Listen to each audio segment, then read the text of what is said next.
Naise elu koosneb mitmetest rollidest ja emaks saamine on neist üks tähtsaim otsus. Millal oleks mõistlik nende mõtetega spetsialisti poole pöörduda?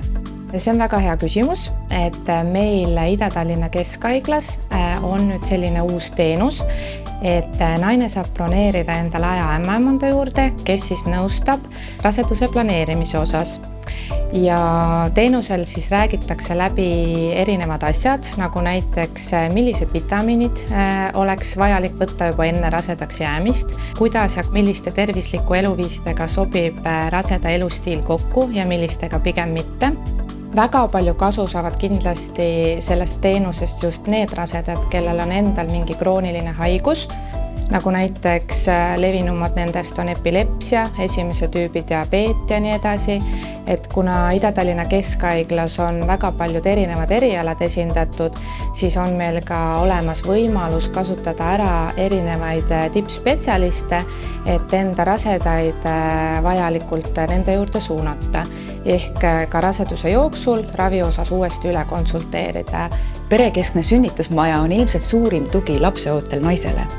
Ja ma olen selle lausega vägagi nõus, et ühest heast perekesksest sünnitusmajast, nagu on ka meie naistekliinik, saab naine kogu toe ja kõikidele küsimustele vastused.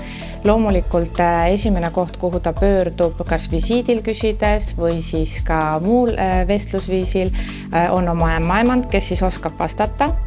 Aga sinna juurde käib ka kindlasti see nõustamisteenus, mis siis eelnevalt valmistab veidikene ette, et oleks teadlikkus suurem.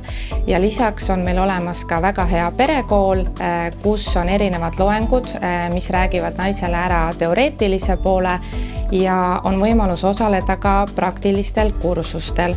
Et võiksin öelda, et sellised populaarsemad loengud on näiteks sünnitus, väikelapse esmaabi, tugiisikule, imetamise loeng ja nii edasi, et see kõik on selline alustala, et ennast siis raseduse ajal mugavamalt tunda ja sünnituseks ette valmistada.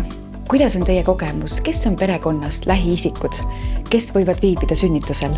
Sünnitus on väga selline isiklik, intiimne tegevus ja kindlasti on hästi oluline, et seal viibiks naise tugiisik.